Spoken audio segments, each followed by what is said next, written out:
Sobat Pemilih, ketemu lagi dengan saya, Lucky, dan yang pastinya masih di podcastnya KPU Kota Yogyakarta. Untuk podcast kali ini saya bersama wanita tercantik di Komisioner KPU Kota Yogyakarta. Selamat datang Ibu Siti Nurhayati. Saya lepas nggak ya? Boleh Bu, boleh. Ya lupa. Kita udah prokes kok Bu. Saya udah cuci tangan, kita udah jaga jarak. Supaya kan, lebih Bu? jelas Iya. gitu ya. Ya, selamat datang Bu. Iya, salam Mbak Lucky dan juga Sobat Pemilih Kota Jogja. Gimana nih Bu kabarnya? Alhamdulillah baik, sehat. Mudah-mudahan begitu juga dengan Jogja segera terentaskan ya dari selalu problem naik. pandemi Waduh, COVID ini. Prihatin sekali ya Bu ya. Iya.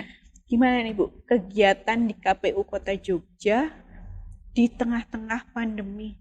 Apalagi sekarang berapa level 4 ya Bu ya? Iya, PPKM level 4. Masih prihatin kita Mbak. Gimana nih Bu kegiatan di KPU Kota Jogja? Masih jalan atau berhenti sejenak? Enggak ya, sama sekali nggak berhenti kalau menurut saya ya. Jadi meskipun kita di level 4 PPKM-nya, kemudian ada instruksi juga dari KPU RI kalau yang level 4 itu 100% WFH. Berarti KPU Kota Jogja itu WFH 100%? Iya. Gaweane ngapain? Tapi pekerjaan tetap harus jalan Mbak Lucky. Oh gitu. Iya. Kirain kalau udah WFH ya udah di rumah. Kalau ya. kayak saya pakai daster. Pakai daster di depan laptop juga bisa. Ini ya Bu, rapat atau apa gitu-gitu berarti jadi, ya Bu? Kegiatan di KPU Kota tetap berjalan dan kemudian hampir setiap hari ini kebetulan akhir-akhir ini pagi, sore gitu ya, pagi, siang selalu ada rapat baik itu Zoom dan sebagainya ya. Boros kuota Bu. Ya, kalau di rumah yang namanya kuota harus tetap isi ya karena pekerjaannya banyak ya. Tapi ya mau gimana lagi ya Bu ya, daripada itu tadi ya Bu. Ya, berarti untuk kegiatan KPU Kota, kalau kayak Bu Siti Nurhayati, kalau boleh tahu nih, di KPU Kota itu di bagian apa Bu? Alhamdulillah saya diamanahi untuk menjadi Ketua Divisi Perencanaan Data dan Informasi. Ketua Perencanaan Data dan Informasi. Rencanain kegiatan? Ya. Apa? Kan ada data tuh. Datanya berarti data apa nih Bu? Data kepegawaian? Enggak, itu sudah beda lagi bagiannya. Oh, beda lagi ya. Jadi khusus di perencanaan program dan kegiatan tentunya melibatkan seluruh Subbag dan sebagainya ya, Kadif dan Subbag. Seluruh program kegiatan di KPU Kota Yogyakarta, kemudian dari sisi anggaran juga. Ngurusi anggaran juga Bu? Kan ada timnya Mbak. Ya. Kemudian juga memutakhirkan data pemilih, itu yang menjadi amanah kita sesuai dengan undang-undang. Kemudian terkait dengan informasi yang harus kita berikan masyarakat, kegiatan apa saja nih yang sudah dilaksanakan oleh KPU Kota Jogja. Jadi ada laporan kinerja ya setiap akhir tahun. Sebagai bukti transparannya KPU Kota Jogja gitu ya Bu ya. Kegiatan di KPU Kota Jogja. Biar masyarakat Kota Jogja tahu lah. Kalau KPU Kota itu kalau nggak ada pemilu ada kerjaan, gitu ya Bu. Itu kewajiban kelembagaan Mbak itu. Oh gitu ya Bu. Nah kalau berarti tadi tuh Bu program data dan informasi. Nah datanya ini Bu yang saya ingin tahu. Tengah-tengah pandemi kayak gini data pemilih emang masih jalan Bu? Apalagi kan belum mau pemilu tau Bu. Biasanya masih kan jauh gitu ya. Ngurusin data gitu kan nantilah kalau udah setahun atau berapa tahun sih Bu kalau mau ngurusin data-data kalau mau pemilu tuh Bu? Iya kalau dulu mungkin memang masyarakat taunya adalah persiapan terkait pemutakhiran daftar pemilih itu hanya dilaksanakan pada saat tahapan pemilu atau pemilihan gitu ya Mbak ya. Betul. Jadi kalau udah mau deket-deket pemilu kan Bu baru itu. Nah, kalau sudah nggak pemilu apa yang mau dimutakhirkan kan gitu. Betul. Datanya ngalir aja gitu Bu. Nah ternyata pasca pemilu 2019 lalu evaluasi bersama di tingkat nasional itu kemudian memahami berbagai problematika daftar pemilih yang selalu adalah istilahnya di luar carut-marut DPT dan sebagainya gitu ya. Kan ada tuh yang udah meninggal tapi masih ada di DPT kan kayak gitu ya Bu. Kemudian KPU RI mencanangkan program baru, program kegiatan yang bernama pemutakhiran daftar pemilih berkelanjutan. Pemutakhiran daftar pemilih berkelanjutan. Itu yang dimuktahirin apa aja? Ya. Lah kan data pemilih Iya diapain gitu datanya ya Datanya kan udah diapain kan. ya? Oh, data kan udah nih 2019 ada udah gitu kan Bu biasanya. Ntar kalau mau pemilu deh ada yang meninggal ya lagi dicoret. Iya. Iya nggak sih Bu? Ya, Enggak ini ya? sebetulnya adalah itikat baik dari KPU juga agar kemudian daftar pemilih kita itu memenuhi prinsip baik itu akurat, komprehensif, dan mutakhir. Nah, prinsip-prinsip ini kan yang menjadi dasar kerja kita ya. Nah, kemudian dituangkan melalui instruksi KPU RI melalui surat edaran ya, kita akan menerimanya di SE ya. Undang-undangnya sudah jelas di Undang-Undang 7 tahun 2017, kemudian diikuti dengan SE yang kemarin awalnya melalui SE 181. Kemudian di 2021 ini ada SE 366. Itu udah perubahan SE yang keberapa itu Bu? Biasanya kan KPU Banyak ya gitu ya. Ya. Mau apa gitu kan perubahan-perubahan. Kan niatnya adalah penyempurnaan, Mbak. Nah, ya. Nah, yang harus dilihat itikat baiknya. Menjadi lebih baik data Menyempurnakan pemilihnya ya. daftar pemilih kita menjadi yang lebih baik ke depan. Biar Nah, pemutakhirannya bersih ini juga ya. ngapain aja? Jadi kalau KPU Kota Jogja di pemilu 2019 lalu itu jumlah pemilihnya kan 309.469 pemilih, Mbak. 469. Banyak ya, Bu? Ya, hampir 400 ya, Iya. tapi belum sampai. Tinggal dikit. Nah, jumlah data itu kita mutakhirkan setiap hari loh, Mbak. Ditambahkan, dikurangi. Tiap hari. Waduh, itu Dan- kalau nambahin ngurangin dapat datanya dari mana, Bu? Nah, dari masukan masyarakat juga instansi terkait. Jadi KPU Kota ini kalau mendapatkan masukan data itu tidak hanya dari Dinduk Capil saja ya, Ya, kita kalau- melibatkan berbagai instansi dan dinas terkait. Dan Kalau itu saya sudah tahunya kan dulu tuh kerja sama Distrik Capil udah beres kan, Bu, kan kayak gitu. ya. Nah, itu nanti teman-teman sobat pemilih juga bisa melihat tayangan sebelumnya ya, terkait dengan Oh iya. kerjasama yang dilakukan KPU Kota Jogja dalam rangka memutakhirkan daftar pemilih. Itu kita bekerja sama dengan instansi mana saja. Iya. Tapi ada tambahannya, Mbak. Itu yang di podcast kemarin aja kayaknya udah banyak banget tuh, Bu ya, Udah kerjasama ya. Ini masih ada tambahan lagi, Bu? Ya, kita masih bulan Juni apa Juli itu kita juga bersurat ke Dinkes di Kota Jogja karena memahami pandemi yang belum juga berakhir ini, ternyata warga masyarakat Kota Jogja itu selain banyak yang terpapar juga banyak yang meninggal, Mbak. Dan data ini kan yang kita butuhkan dari Dinkes terkait dengan siapa saja yang meninggal ini kan insya Allah lebih valid ya, karena kan memang berdasarkan dengan data yang dimiliki oleh kedinasan. Kemudian data ini nanti kita masukkan di dalam mutarlih kita. Jadi selain dari kerjasama dengan instansi terkait, kita juga bekerja sama dengan masyarakat Kota Jogja, meminta masukan dari publik Jogja, siapa saja sih warga sekitar Anda, ya. Sekalian ini kami mohon bantuannya.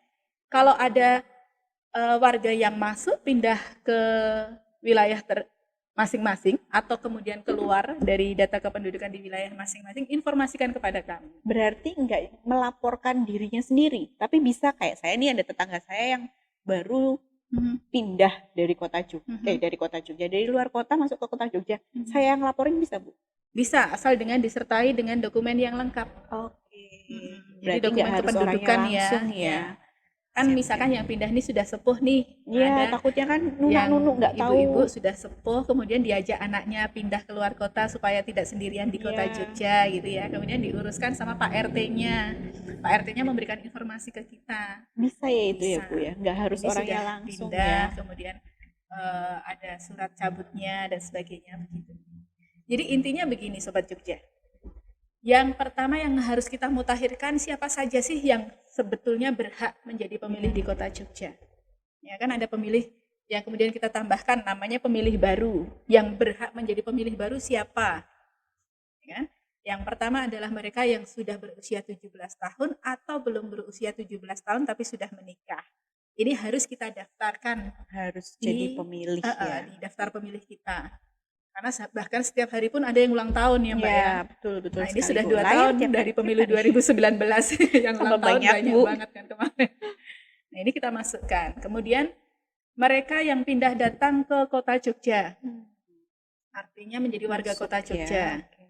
Kemudian yang ketiga adalah mereka yang sudah purna tugas dari TNI Polri. Jadi pensiun dari TNI Polri Iya, ya, Bu. itu adalah pemilih baru kita. Pemilih baru ada 4 kategori tadi itu ya, Bu ya. Terus selain nambahin, Bu, tadi Selain katanya ada nambahin, pengurangin. kalau matematika itu ada penambahan dan pengurangan, Mbak. Itu nggak tambah pembagian dan perkalian ya, Bu? Iya, alhamdulillahnya enggak. Kita cuma pakai rumus itu aja, tambah, kurangi sama dengan, Iya. selesai. Nah, menguranginya adalah dengan menghapus pemilih yang sudah tidak lagi memenuhi syarat sebagai pemilih di Kota Jogja. Tidak memenuhi syarat TMS. Ya, TMS ya. Nah, itu siapa saja? Yang pertama adalah pemilih yang sudah meninggal dunia. Artinya kita harus mencoret tuh pemilih tersebut. Supaya pada pemilu atau pemilihan mendatang tidak ada lagi yang menggunakan hak pilih atas nama tersebut. Tuh, kalau udah meninggal takutnya kayak kemarin 2019 tuh ada yang, lah ini udah meninggal kok masih ada di Iya. data pemilih, daftar pemilih. Ya itu. Nah, itu catatan ya, catatan yang harus diperbaiki ke depan. Alhamdulillahnya di Jogja enggak ya. Jadi Nggak ada ketika ya, Bu. DPT HP 3 kemarin sudah ditetapkan, ada yang meninggal langsung dicoret nih sama teman-teman KPPS. Jadi nggak ada yang datang di situ. Kalau datang yuk takut, Bu. Hantu ya. Nah, kemudian yang kedua adalah mereka yang keluar pindah kependudukan dari Kota Jogja. Oke, berarti cabut KTP ya. Iya. Kemudian yang ketiga adalah kebalikannya yang tadi. Mereka yang masuk menjadi anggota TNI Polri itu juga harus kita hapus. Ya, berarti hak jadi TNI pilihnya. Polri disimpan dulu ya hak Iya, pilihnya ya berarti. dihapus sementara. Oh, Nanti kalau sudah purna tugas ditambahkan dikeluarkan lagi. Nah, untuk sobat pemilih pingin tahu nih, Bu, gimana caranya? Nah, itu tadi. Jadi pemilih itu tadi, Bu. Kalau yang udah 17 tahun, sudah menikah tapi ya itu belum Ya. 17 tahun. Ya. Pokoknya masuk itu gimana caranya? Mau melaporkannya gimana? Kak? Kalau mau melaporkan mudah sekali untuk Kota Jogja itu karena KPU saat ini mempunyai beberapa media yang bisa diakses oleh masyarakat, baik itu melalui satu ya JSS. JSS itu JSS. Jogja Smart Service. Punya Punya Jogja. pemerintah Kota Jogja, tapi KPU Kota sudah bekerja sama, Mbak. Oh, Ya, jadi nanti kalau sudah masuk ada ke di situ ya, Bu. iya, sudah aplikasinya. masuk ke JSS itu baik yang punya akun atau yang tidak, itu kalau ke bawah sekarang bergeser deh, Mbak. Itu kan sudah berubah. Coba nanti saya Apa? cek, Bu. Nggak pernah ngecek. Berandanya, modelnya itu sudah berubah ya. Itu ada layanan KPU, menu layanan KPU. Di situ ada beberapa menu, termasuk salah satunya terkait dengan daftar pemilih. Oh iya, saya pernah ngecek kalau yang itu. Maksudnya Nah. kalau yang sekarang update-nya seperti apa, yang geser naik itu belum. Tapi kalau yang data pemilih, layanan KPU data ya, pemilih. itu saya pernah. Nah, itu buka. kalau Sobat Jogja buka, nanti ada menu data pemilih, ada menu khusus selain kemudian informasi terkait data pemilih, informasi berita acara dan sebagainya, ada menu masukkan data pemilih. Nah, masyarakat Kota Jogja bisa memasukkan daftar pemilihnya ke situ, tentunya yang sudah memenuhi syarat ya. Elemen datanya juga harus lengkap supaya lengkap kemudian ya. bisa kita update di dalam rekapitulasi Apa aja nih, Bu, setiap kira-kira bulan. yang perlu disiapin buat mau ngelaporin? Yang KTP, jelas informasi sesuai dengan KTP dan kartu keluarga. Oh, berarti harus nyiapin KTP, kartu keluarga. Nggak perlu pakai pas foto kan, Bu?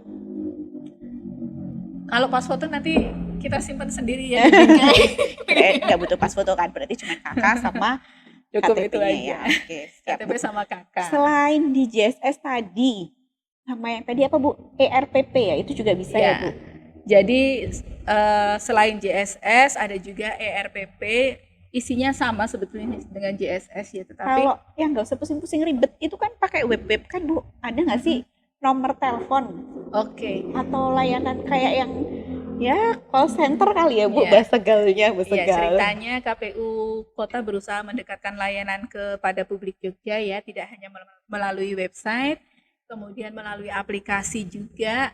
Kita juga berusaha membuka layanan WA Center ya, nanti WA bisa Center, mungkin bisa oke. ditampilkan ya, Mbak Oke. ya. Nanti WA kita Centernya. tampilkan nomor Betul. WA Center. Berarti nanti sobat pemilih gak usah khawatir, gak usah yang takut buka web, buka JSS, bener ya, Bu? Biar nggak Bisa langsung kelamaan. WA. Oke. WA Kemudian Centernya. Itu dilayanin 24 jam? Layanannya monggo nanti. Yang jelas kalau jam 11 malam kemungkinan menjawabnya pagi ya. Oh, berarti tetap kalau mau masukin malam, oke, gak apa-apa. Cuma nanti Silahkan. dilayaninnya jam 8, Iya. seperti jam kantor kali ya, untuk Bu? Jam untuk kantor. menjawab, kemudian memberikan informasi terkait formulir dan sebagainya yang harus diisi itu Iya. nanti mungkin di paginya. Tapi monggo dihubungi setiap saat bisa karena kan Oh, WA kan mudah ya sekarang ya. Iya. Kemudian tolong dibantu dengan scan QR code-nya supaya oke, kemudian nanti kita munculkan di sini ya, Bu. iya lebih mudah tidak harus ngetik gitu ya. Yes. Oke, Bu. Bincang-bincangnya sampai di sini udah berapa jam ya? Berapa jam? 1/4 mungkin ya. Kayaknya gitu deh, Bu. Gak bakal habis sih kalau ngomongin data pemilih. Bener gak sih, Bu? Karena banyak sekali pasti Iya. cerita-cerita tentang data Betul. pemilih. Nah, untuk memadatkan informasinya, Mbak, kita punya akun Kamus Mutarlih ya, Kamus yang bisa Mutarlih. diakses masyarakat Kota Jogja. Oke, berarti Jadi tadi itu intisarinya apa sih? Ya, itu ada di iya, Kamus iya. Mutarlih kita di Kamus Instagram ya. Mutarlih di IG-nya KPU Kota Mm-mm. Jogja atau IG-nya? IG-nya Sapa Pemilih ya namanya ya. Oh iya, iya. Berarti di YouTube juga ada, Bu? YouTube ada, di Instagram ada. Monggo. Yang lebih familiar digunakan yang mana? Berarti Facebook juga ada? Ada. Komplit berarti ya, Bu. Kita bisa akses semuanya. Sosmednya jalan Sesuai semua ya. dengan usia pemanfaatannya. Oke, Bu, sampai di sini dulu untuk bincang-bincang tentang data pemilihnya dengan Bu Nur. Cuma nanti kalau ada kesempatan lagi pasti saya akan ya Bu Nur mau informasi lagi. Soalnya masih banyak lagi Silahkan. sih. Iya, Bu. Data pemilih sampai detik ini berapa kan belum saya tanyakan. Cuma nanti kalau saya tanyakan akan berjam-jam lagi. Oke, terima kasih Sobat Pemilih untuk podcast kali ini bersama dengan Ibu Siti Nurhayati, Ketua Divisi Program Data Perencanaan dan data dan informasi. apa, Bu? Perencanaan Data dan Informasi ya. Oh iya. Ketua Divisi Perencanaan Data Data dan dan informasi. Informasi. Terus.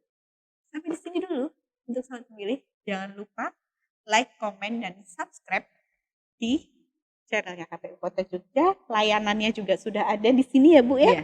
Nanti Silahkan. kalau Sobat Pemilih pingin masukin apa ya sebagai data pemilih bisa langsung dilihat di bawah ini. Oke, Bu Nur, terima kasih. Sama-sama, Mbak. Selamat apa ya? Selamat siang, malam. Enggak juga ya.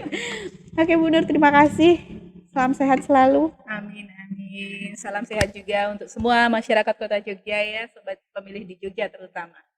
Terima kasih. Wassalamualaikum warahmatullahi wabarakatuh. Waalaikumsalam warahmatullahi wabarakatuh.